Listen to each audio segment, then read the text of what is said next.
Hello and welcome to Sobriety Society. My name is Sean Snowday. I am the founder of Sobriety Society and The Voice. And today we have Dr. Aimie on the line with the NAD Treatment Center.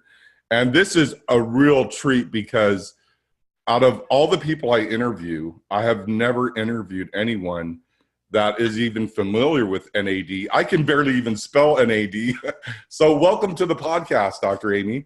Thank you so much, Sean. Yeah, this is great. So we're going to be going over a little bit of the services that you provide and also the products. Those are going to be really interesting as well. But before we go into that, just a little bit of your backstory. What got you into this field of addiction recovery and like what you're doing with NAD? What was your path? Was it just something that you had a passion for through your studies, or did something happen in your life, or how did this all occur?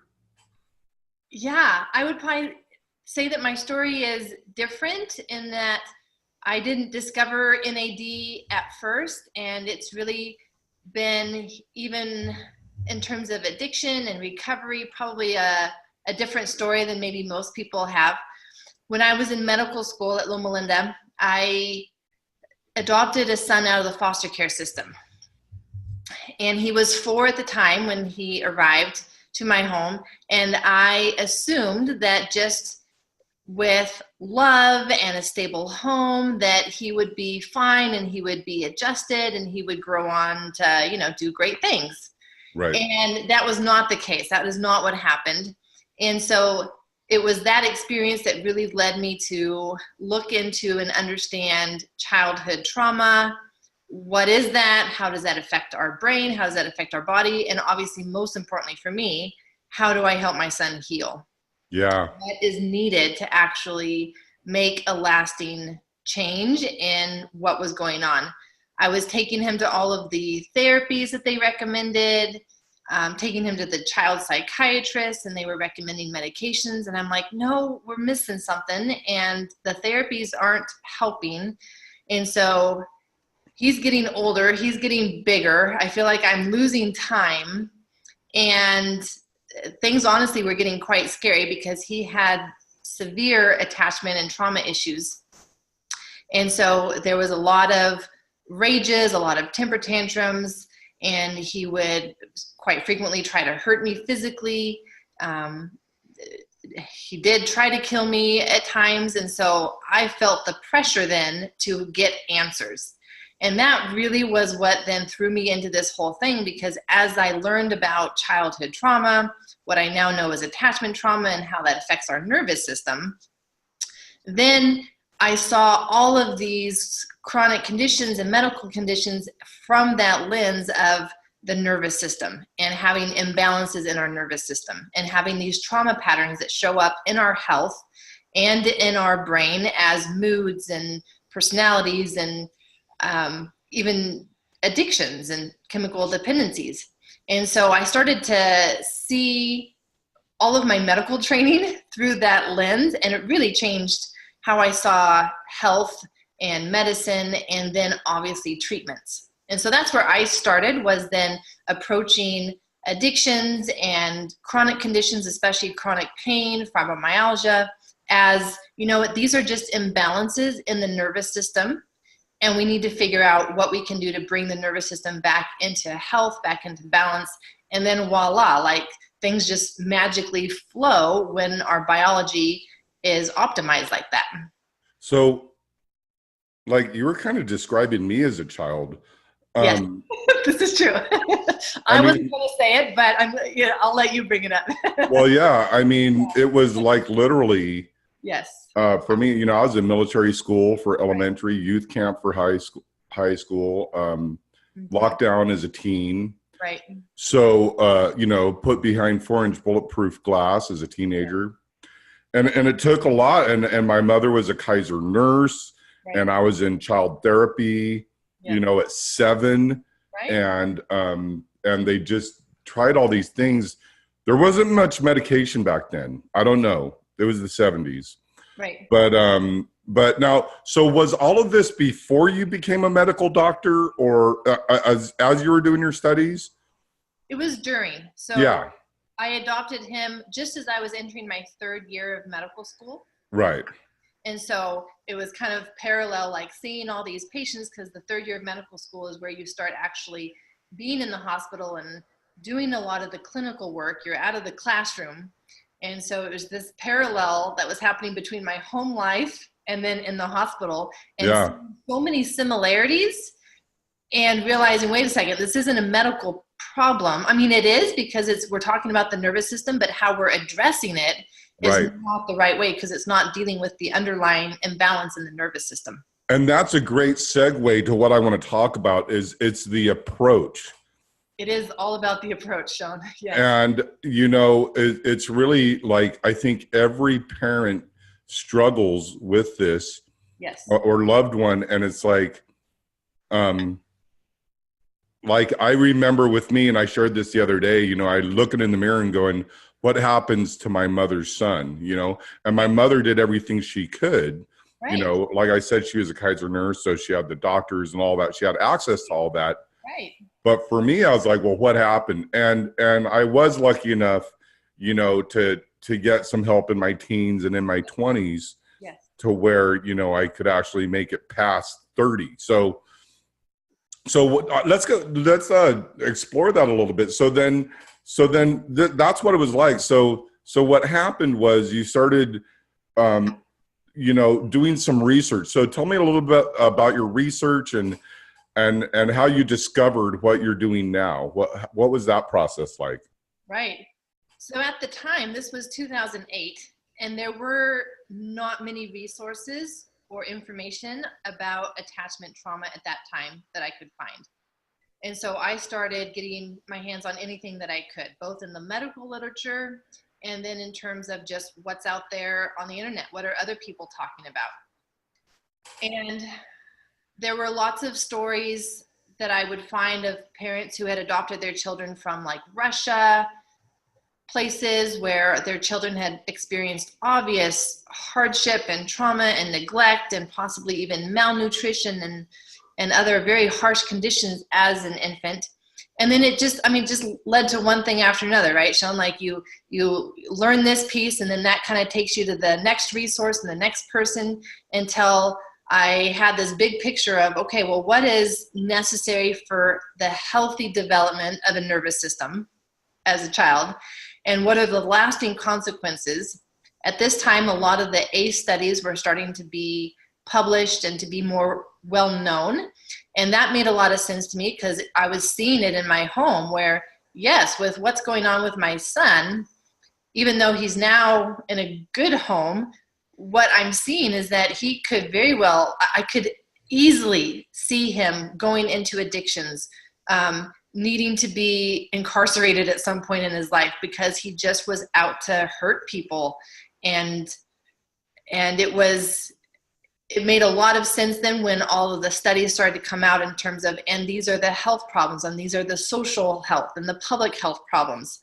Right. And so then it was just like, okay, this is great, but then what do I do about it? Right? Like, I feel like I was sitting on a time bomb, and it was just a matter of time before things got even worse. And I did have to put him into a treatment center, a residential place, whatever it was. And so it was like, okay, what do I do about this? And that's where I just started having to go outside of the conventional methods, all of the resources that I also had being a doctor, right? Right. But that wasn't really helpful. And so I had to go out. The first thing that I did was I went to Dr. Amen's clinic up in Tacoma, Washington, had the functional MRI scan, the SPECT scan, and looked at what was going on in his brain. That was a real eye-opener. Wow. Mm-hmm. And so do you want to share a little bit about that, the eye-opener and what you discovered there? Yeah. So a lot of times the perception is that this is all just psychology, all just a way a person thinks, that they just don't want to change if they're not changing.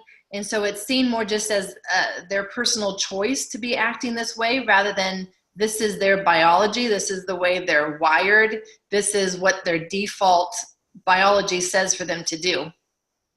And so when I went and I saw the brain scan that we had done, it was real confirmation for me to see, okay, like this is part of his biology. We're not just dealing with, he just wants to be a bad kid. We're dealing with something on the cellular biological level that we need to address it that way. Mm-hmm. Wow. And so then with the brain scan and the MRI, you made some, certain, were these like new discoveries, or were they new to you, or did they go in any journals, or how did this, what happened with all that? Yeah, so part of my research at the time was learning from other moms who had been down this path before me. And that's how I had become aware of Dr. Aimie and his SPECT scans, and being able to differentiate what was going on in the brain and thus be able to target treatment better. Wow. And so that was where I started. And then what happened after that was putting both the environmental pieces into place. And by the environmental pieces, I am talking about like the specific parenting that I needed to do to provide him the environment in which he could heal and change his biology and genetics and epigenetics. And then also start to address, okay, how can we change this pattern that's showing up in this brain scan so that this is no longer his baseline, but Right. his baseline is healthy and calm and regulated and set up for success and focus. So how did you do that? Again, this is years and years of trial and error, Sean. Like, right. I felt like I was out in both. I felt like I was in the trenches in a war, just like fighting for my son's life and my sanity. And then also just in the jungle trying to find this path that I couldn't find, and I was having to kind of create on my own. Mm-hmm. And so the next piece that I put into place was the trauma therapy. And so again, when we hear the word therapy, we generally think of going to a therapist's office and talking. Right. Or maybe for kids, it's going to a therapist's office and doing play therapy. And those had actually made my son worse over the years. So I knew that those were not the answer. Okay. That they were not changing in a positive way what was happening in his brain. It was just stirring things up more without resolving things. So that's when I started to learn about trauma therapies and what therapies do actually work directly with the nervous system, can change the nervous system so that there's lasting change in this brain pattern. And so I went and I got trained in what's called the instinctual trauma response model. And that's a fancy terminology for combining the neurological sequence of response to a threat along with art therapy and the narrative of the story in the art form. And that was a big change for a lot of the kids that I was working with. And by this time I had started to help other families and helping them learn the parenting tools, creating the environment, doing that kind of stuff that they could use for helping their kids get better. And so I was able to like learn this information and then also kind of pass it on to other families by this point.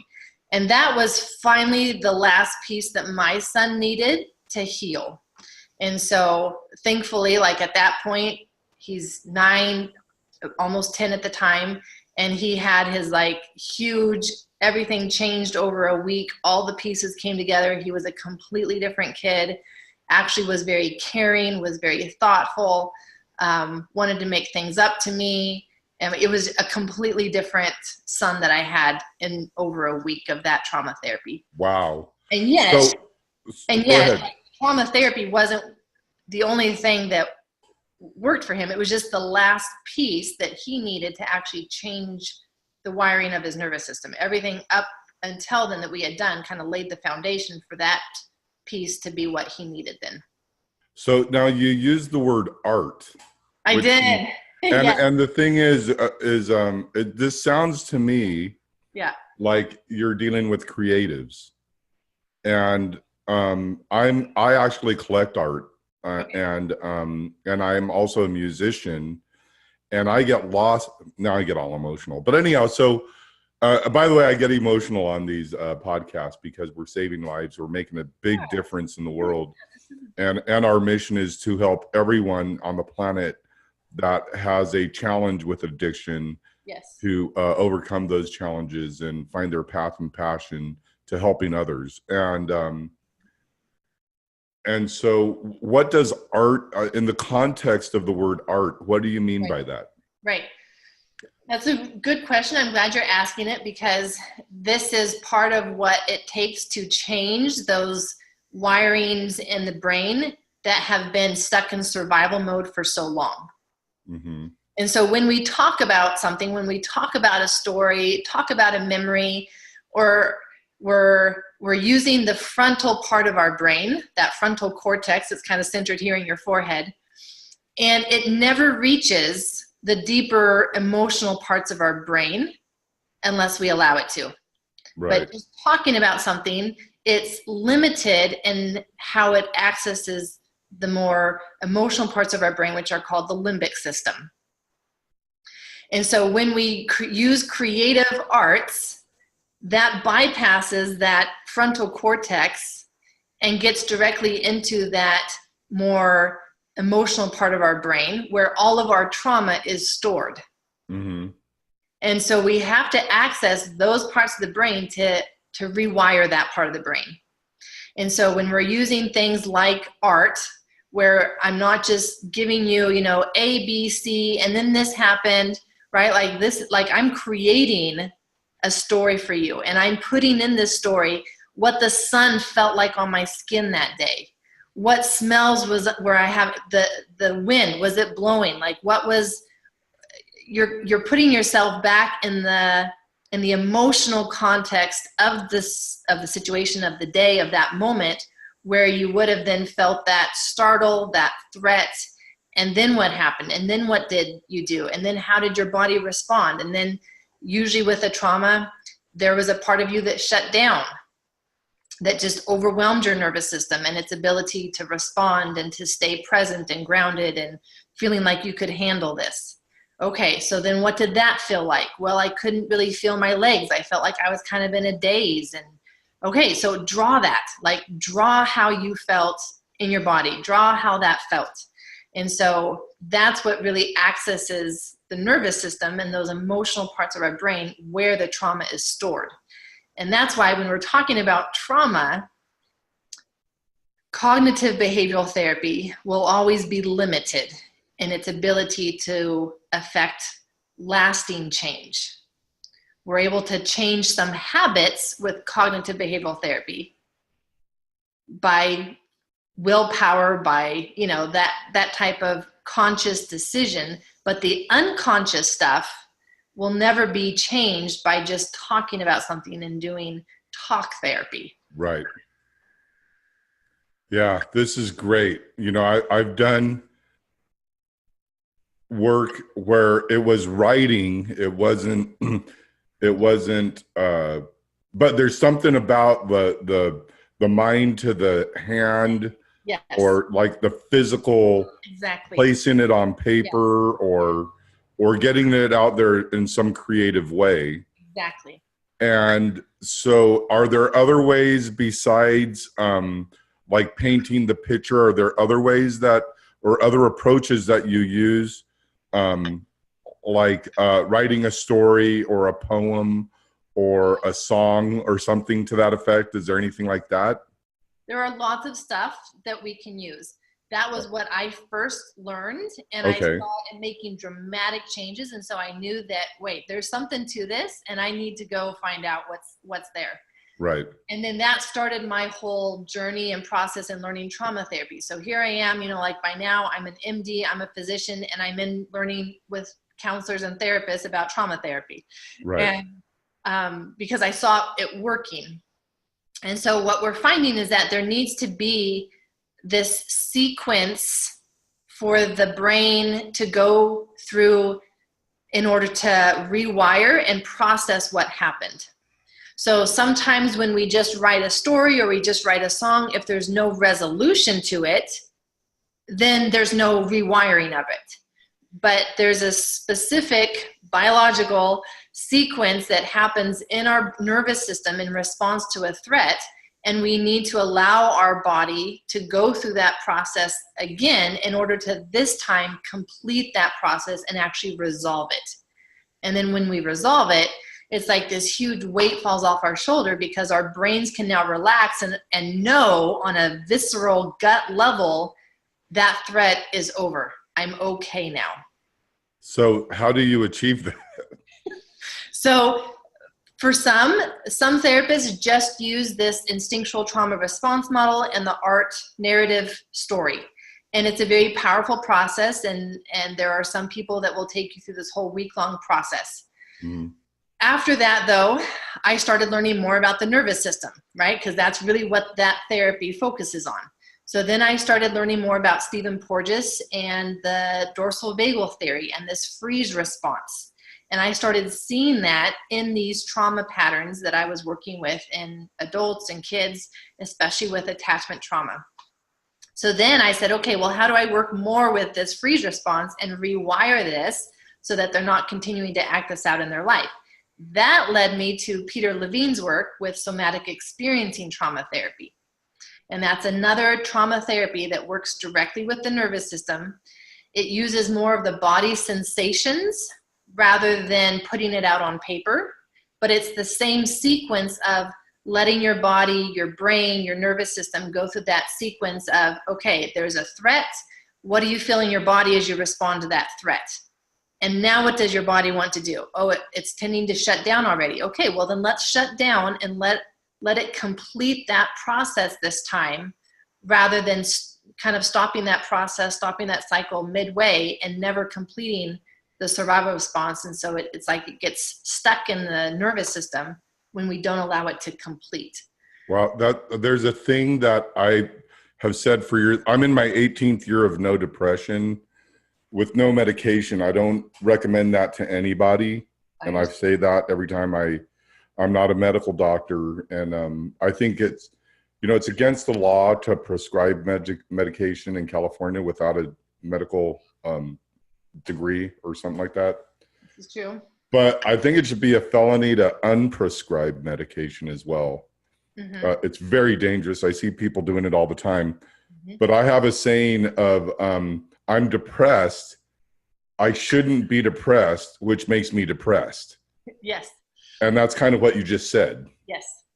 So it's like my body's shutting down. My body shouldn't shut down, so I won't let it shut down, right, which makes my body want to shut down. Exactly. Right? Something to that effect. It's a vicious cycle. It's a very vicious cycle. So then, then when body sees that, probably one of the professional going through. I'd recommend anyone to do this on their own, because your thoughts can just run wherever they want, and we don't want that happening. So, so what is that like? Right. Do you take them through that, or? Yeah. Let me give you a little more context of the story to answer your question. Right. So it was just after, it was about a year after my son experienced his big rewiring and change in his body. And he is with another family now. And so I had gone through that transition of, I'm not able to be the mom that I need for him. And so I'm going to pass him on to another family that are dear friends. And so it was after that it was like my body finally felt like it could let down a little bit, maybe, because I had been working so hard for his healing for so many years. And I fell into this chronic fatigue. I fell into this, this level of fatigue that affected my mood, my brain, and I was in bed and could hardly get out of bed for several months. Right. And so it was that process that then started making me look at my own nervous system and realizing, wait a second, I have some of these attachment trauma patterns. I don't necessarily understand why, because I don't have any, adoption or that kind of history in my childhood. But regardless, like, it's there. It's in my nervous system. So Let's work with this now. And it's at the point where it's affecting my health. I started realizing that some of my autoimmune markers were off. And so my nervous system was now causing imbalances in my immune system. And so that led me to really start my own process of figuring out, okay, now as an adult, what do I do to rewire this after it's already started to affect my health? So when I went and I started training with Dr. Peter Levine and doing the somatic experiencing trauma therapy training, and they said that they were going to lead me through this process of allowing my body to go all the way into the freeze, I panicked. I'm like, Right. no, you didn't understand. Like, I may not come out. Right. No, I get that. If I let my body go all the way down, I'm afraid I'm not going to come out. And of course, they had heard that a million times from a million other people that they've trained. And they said, we understand your fears, and yet we know from experience that this will be okay. And this will actually allow your body to start to heal, because you're allowing your body to now complete that survival cycle. And so I did. That first time that I allowed myself then to go into the freeze, obviously with a professional right beside me, it was very both scary and then life-changing to see that I actually was okay, and that this freeze response is on a biological time scale. And so just like animals, when they go into the freeze, there's a period of time that their bodies just are shut down. But on some magical time frame, their body wakes up, and so does ours. But usually what we've done is we've just not let ourselves go all the way in. And so we hover right there, feeling awful, feeling scared, feeling overwhelmed, but trying to manage and not letting ourselves go all the way down, which again, I agree with you. I don't recommend that someone do unless there's a professional right there beside them for the first few times at least. Right. And so, yes, so that's what I work with people on now, is that when we're doing this trauma work together and I see this strong tendency to shut down and go into the freeze in response to feeling overwhelmed with life, I am going to eventually, maybe not in the first session, but eventually work with them to let their bodies go into that freeze so that we can complete the cycle. And it gives their nervous system just so much more flexibility now, because it's not stuck in that vicious cycle of, I feel the pull and I don't want to give into the pull. And so I'm just kind of being tossed right there at that edge, constantly on the edge. So let's get, for the listeners, we need to get in context to what the freeze is. Yes. Because yes. in my mind, I see it two ways. Okay. And neither one of them are right, so I'm not even going to bring them up. So okay. What does that mean, to freeze? Right. So this goes back to what is the natural biological way that our bodies respond to a threat. Okay, so when we see a threat, say we're walking down the sidewalk and we see someone walking towards us and they look scary, our brain somehow interprets that because they're wearing this, because they have this look on their face, whatever, like our emotional brain calculates things on the milliseconds in terms of assessing what is a threat. But for whatever reason, it has assessed that this person is a threat. So we immediately will feel that our whole body kind of goes on edge, right? Like we're on high alert. That's what that's called. Right. We become hyper vigilant and we are noticing everything. We're already starting to look for our exits. Where can I run? How can I fight this guy if he does attack me? He's just a threat right now. There's no active survival, but I'm hyper vigilant. I'm hyper alert. Right.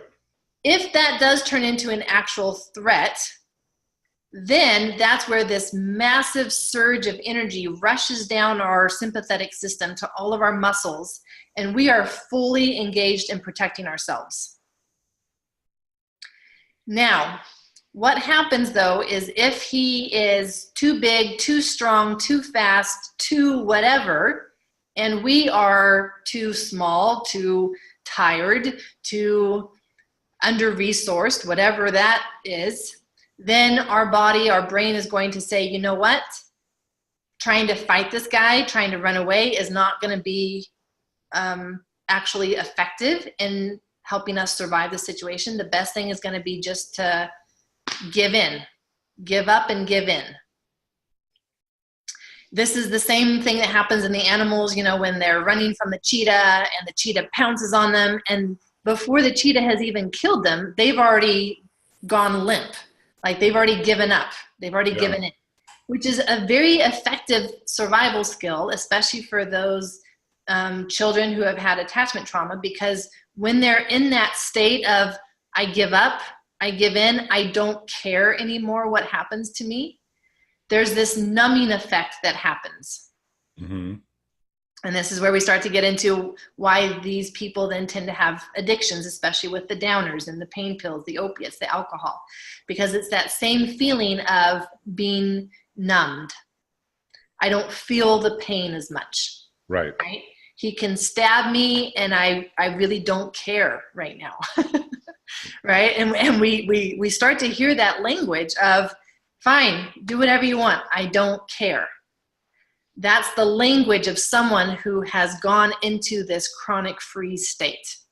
So that being said, when you get to that state that I don't care, whatever happens, happens. Yes. I'm totally detached from it. Yes. That would be entering the freeze. Yes. And that's scary. That's what people don't want to do, but that's what is recommended to do in order to get to the other side. That's, at that moment, it's the brain's best attempt to survive life. Okay.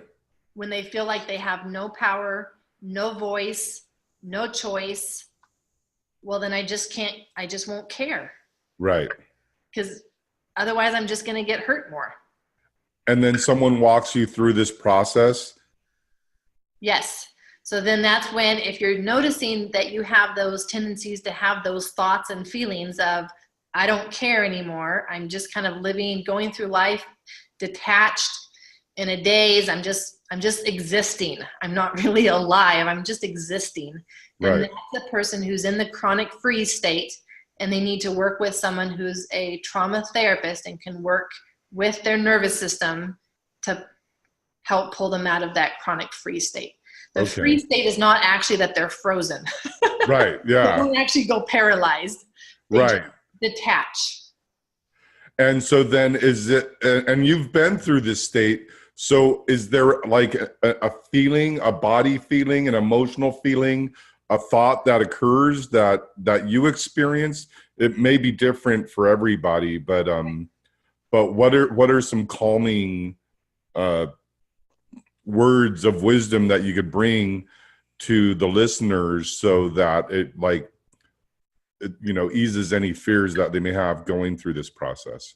Right. This is a pretty big process, Sean. Right. And so what I have found working with lots of people now who have these trauma patterns is that they not only have not realized that they have these trauma patterns, that these patterns are trauma patterns, trauma-based, but how much it affects their health and especially their digestive system. And so a lot of people have digestive issues. They are feeling overwhelmed with life and aren't aware that their digestive system is greatly being impacted. So they're still trying to eat lots of different foods. They're trying to do things in that moment, in those days, that are really just even more overwhelming for the system. So is this what we call eating our feelings? This would be one of those situations where, because a lot of things, and it's really interesting because when, like, I'm not a doctor and I don't really know much about drug addiction or alcoholism, even though I'm in recovery, is that what happens with a lot of people is when we take the alcohol and the drugs away, they do one of a few things. They either start reading a lot of inspirational books, they get really knowledgeable, they start eating, or they go to the gym and start working out, or they just start going to work and working 18 hours a day, and then there's always the caffeine and the cigarettes. So all of these are ways that to avoid what you're talking about, it seems. Is that kind of in line with what you're saying? So this was kind of the next piece for me in my journey then, was realizing, wait a second, like, this is a biological process. Right. You can't just take someone's coping mechanism that they've used to kind of band-aid their biology, take it away and expect them to do well. Because there is this massive imbalance in their biology. Right. And so without replacing it, without rewiring it, without bringing health back to the system, they're not going to do well, and they will find another addiction in order to put that Band-Aid on their biology. Right. And so that's where I really started to understand, okay, if we're really effectively going to treat an addiction, we have to also address the trauma patterns, the imbalances. Why is the addiction? How is the addiction actually helping us? And address that, because then it can really all go away with treatment. Right. So, you know, it's interesting because I teach these classes Thursday night, and just as like they're spiritual in nature and all that. Yes. But what I tell people, and again, I'm not a doctor, so I'm just kind of making stuff up from my intuitive, you know, from intuition. But what I say is we have a blueprint when we first come into recovery. We have a blueprint, and then we do certain things to shift that and to have like what they call a psychic change. Yeah. And then I had a psychic change, and then I had a different blueprint. Yes. And then I went to the gym and I worked out for 7 years. And then I had a different blueprint because I did that addictively. And then, you know, I ate a bunch of ice cream, and then so all of this, you know, so does it become more simple? Like from your experience, I know from my experience, you know, I've had, I'm a lot more healthier in my addictions than I was, you know, 20 years ago. Also more healthier than I was in my addictions 10 years ago. And one of the things that happened, I would say probably almost 20 years ago, was I was addicted to drama. Yes. So every time there's a dramatic, like if there's a drama going on in a restaurant, I'd have to go over there and go, hey, why is this happening? Like I'm going to fix this so that there's no more drama, which actually created more drama. More drama, right. And they'd say, well, why are you even over here? We don't even know you, and this is none of your business. And then I would have, you know, it wasn't that dramatic, but it was dramatic. So my point is that I saw this movie, and it was called What the Bleep Do We Know? Have you ever seen that? I have not. Okay, so in that movie, like it's kind of like silly, and it was the precursor to this movie called The Secret. So in that movie, they talked about the brain synapses and how you have a biological shift in your brain. Right. And that's what happened for me. So when I saw that part of the movie, I was like, oh yeah, that totally makes sense, because that's what happened to me. I just didn't know that's what was happening. Exactly. So is there actually like, and I don't know what they are, the electrons or whatever were happening, is it a synapse, or is there something happening in your brain with the work that you do when you go in through this the freeze and the processes you're talking about? Yeah, so on my website, I actually have a video that I did where I talk about this addiction to excitement. Wow. Yeah, because it's a real thing. Yeah. And a lot of it has to do with a deficiency in dopamine, or neurotransmitter dopamine. That's that excitement and feeling alive, like fully alive. And so for a person who's been in chemical dependency and their brain neurotransmitters have shifted, have been reduced because other external medications or drugs have been providing them that, then they stop and they have this big deficiency of neurotransmitters, most often dopamine. And so that's where the sugar addiction can come in, because sugar will give you a little boost of dopamine in the moment.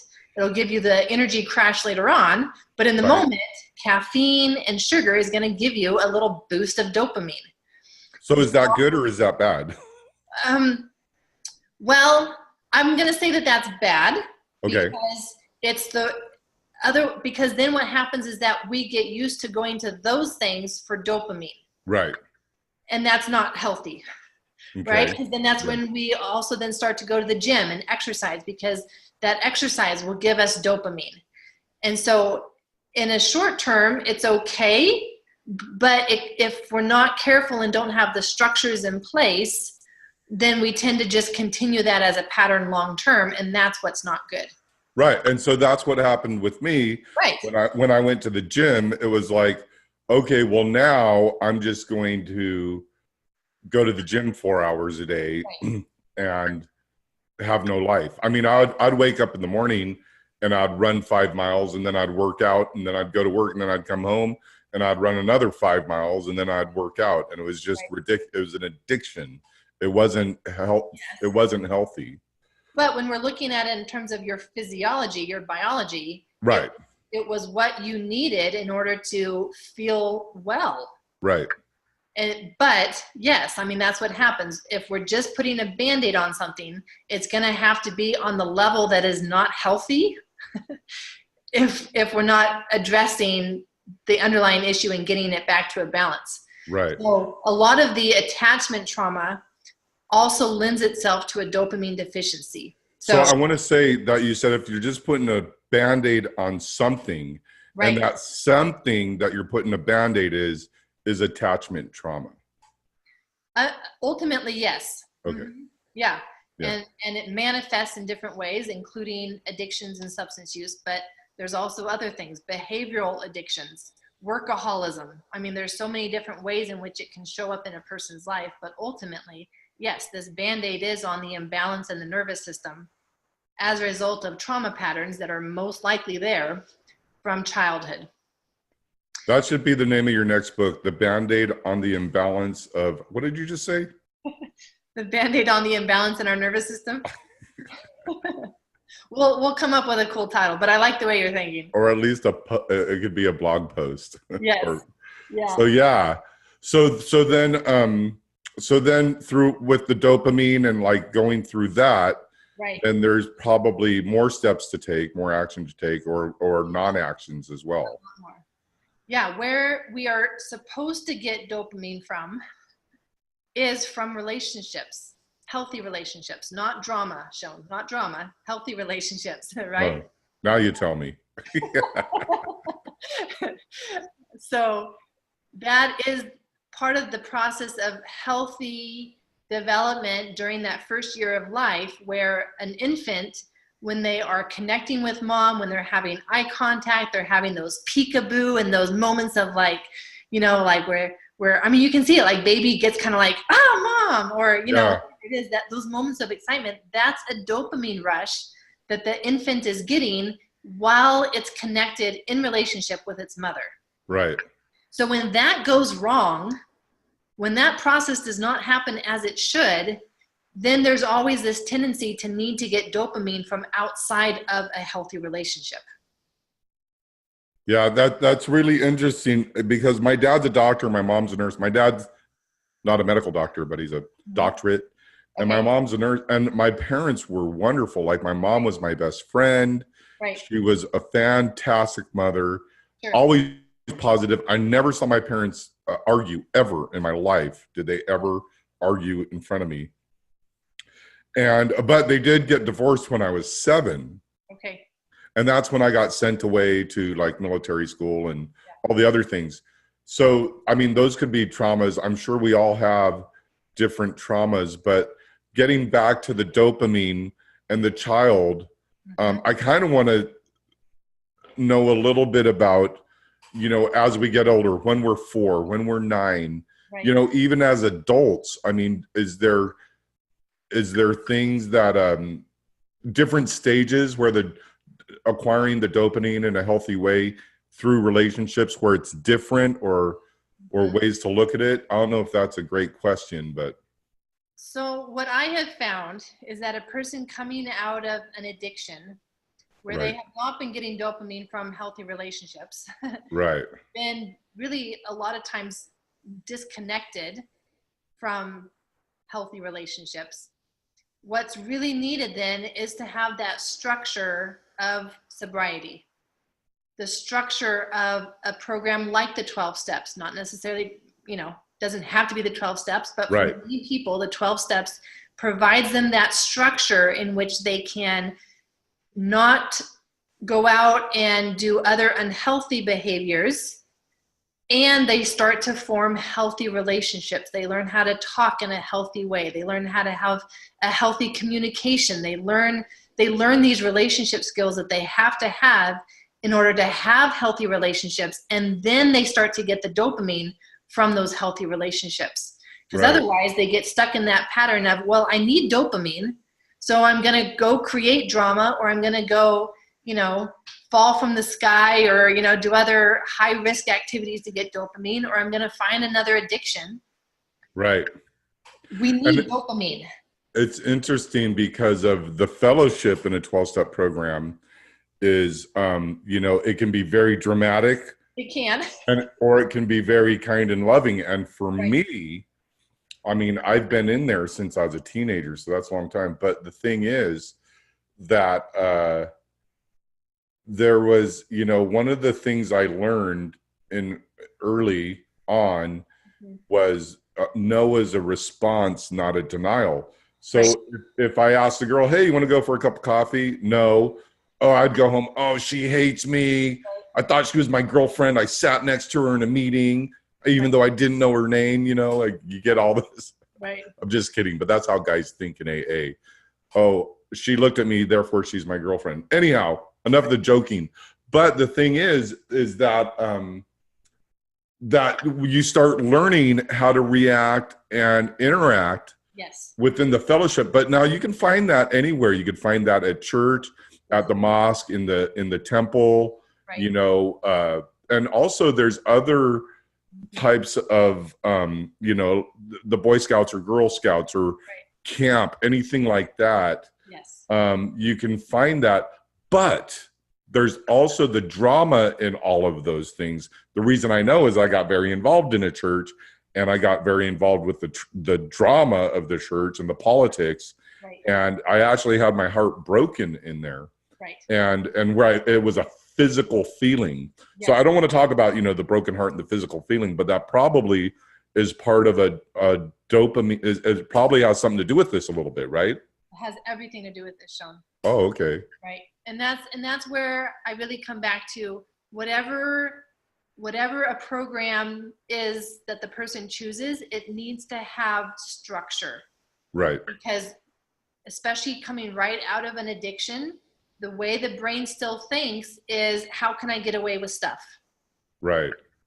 And so that will still be the tendency for some time. And so whichever the program is that a person chooses, it needs to have a level of structure that they're not able to just get away with stuff. Right.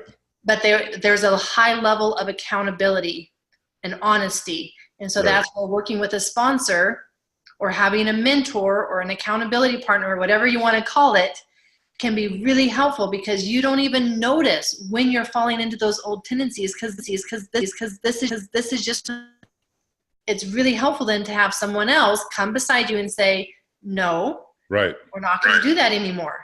Come back in line. We're going to stick with this path, because this is the path towards health. Yeah, we call those shenanigans. Yes. So and that's also why I'm getting some feedback right now. Hold on a sec. Okay. All right. It went away. Okay. So the shenanigans, can you hear me okay? Yes. Okay. It just went through a weird thing.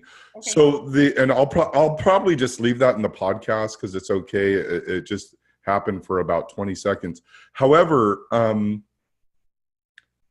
I've watched some of your videos, and you do groups, and this sounds like, where we're at right now would be the next step, like having that accountability. Yes. And having I don't want to use the word counseling, and I don't want to use the word coaching.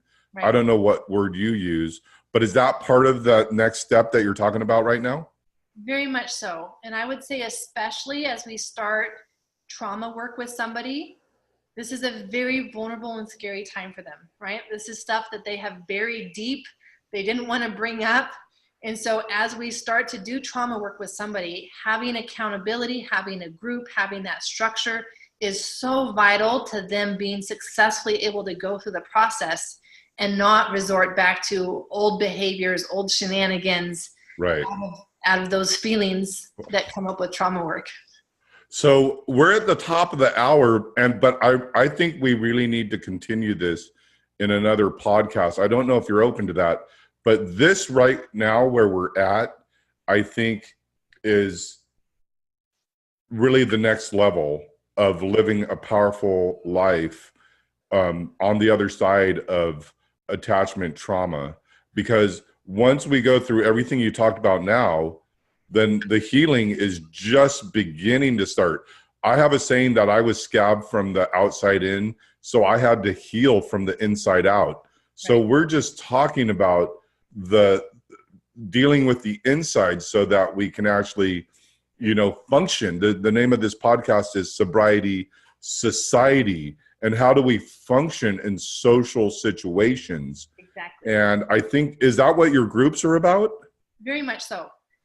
First, we work on our relationship with ourselves to Right. get that healing inside.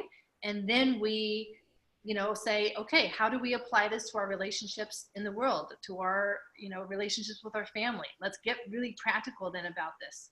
So is there like steps, like, do you have like 5 steps or 7 steps in your groups that you go over? Yes. It's a very sequential process that we build on in order to heal from the inside out. Right. Really be able to help a person live powerfully, be alive, not be shut down anymore. So can we go over those steps real quick just to wrap this up and kind of have a segue into the next podcast? Sure. The steps would be a lot of the somatic experiencing work. So we start with just understanding how these trauma patterns show up in our feelings. So for a lot of people, it shows up in their chest. Their chest starts to feel heavy. They feel like they can't breathe. Some people even get like a scratchy or sore throat. Right. For a lot of other people, it shows up in their stomach. They say, okay, as soon as you said that, I got this big knot in my stomach, or Right. I feel like there's a knife in my stomach. Like there's so many different ways in which this stuff can show up in our bodies. I feel an outside pressure. I feel like I'm being submerged in water and I'm going deeper and deeper, and it's pressing my Right. body, and all my capillaries are just Right. tensing up. Yeah. So I'll just share a tidbit then with you for what you can do. Just push your hands out, right? Like Right. this is some of the body work that we do, is when you're feeling that way, push it out, and do slow motion and just push away. Yeah. And even as I'm doing that right now, right? Like I'm feeling like, oh, I can breathe better. I've got more room. I've got more space. I have my boundaries. There you I go. can breathe better. That's good. That's good stuff right there. Mm-hmm. So what's the next step? The next step then is identifying these trauma patterns. So when do you have tendencies to shut down? In what situations does that happen? What are your triggers? Let's identify that. And then the next step is actually working with the shutdown, working with what happens when you are triggered. And then the next step is, okay, how can we teach you? How can we build your capacity to not shut down, not go into shame, not criticize yourself, not judge yourself, but support your biology, support your nervous system so that it does not feel as overwhelmed. Right. And once we have those skills, that's our foundation then for changing our relationship with ourselves, not hating different parts of ourselves, Right. but understanding, accommodating, and supporting these different patterns in our biology. So those are 3 things Mm-hmm. that the 3 steps, and I'm sure there's a lot more to that. There is, yes. And I'd really like to dive into that into the next podcast, but we are at the top of the hour. So with the listeners, how would people learn more about you? Is there like Dr. Aimie website? What's the best way for people to get connected with you to learn more about this? Yeah, so I do have a website. It's draimie.com, and Dr. Aimie is Dr.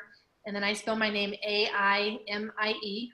Right. So draimie.com, and I have lots of videos there on trauma, how it shows up in our bodies, how to identify these patterns, what to do about it. So that would probably be the first step for people to just see, do I relate or not? Right. And then is there like an email, like info at Dr. Aimie or? Mm-hmm. Yeah, so they can email health@draimie.com. Okay. And they can also access that through the website. Mm-hmm. That would be a way to find out when we're starting the next group, if they want to be a part of a group, how to start with trauma work, if that's what they want to do. That would be the best place to start. So today is April 25th of 2019. So when is your next group? Do you have one planned coming up? Yeah, the next group is starting in 2 weeks, actually. Okay, great. So that's in the second week of May. Yes. Cool. And then is there a phone number or that you have available or is it best just to go to the website and send an email? The best is through the website and email. Okay. That's the best way to get a fastest response. Okay, great. And what we'll do is we'll develop a secret phone number for you that you can put out on the internet and not get spammed or I have 6 different phone numbers. Oh my goodness. How do you so because I don't want people calling me. Right, exactly. So I want them calling, and I have people answering the phones for me and stuff. Good. So great. So again, this is Dr. Aimie with draimie.com. And remember, that's DRAIMIE, draimie.com. And you can contact her through health@draimie.com, or just go to the website and there's some videos up there explaining a lot. There's some contact forms, and there's just a lot of great content on how you can overcome attachment trauma. And another thing, and I know that I said that quick, attachment trauma. And really, if you're a parent and you have a child that's struggling and this really resonated with you, I encourage you to go to draimie.com right now. Email Dr. Aimie at health@draimie.com. Get the help that you need, because your child is your life. And as a mother, as a father, as a parent, you know that you would do anything for them. And one of those things is getting them the help that they need. And you can get that all through draimie.com. So I want to thank you for being on the podcast, Dr. Aimie. Thank you, Sean. Yeah, and I definitely want to go into this next thing, because I know the listeners are going to want to know about this program that you're talking about. Okay? All right, thank you. Okay, thanks for being our guest today.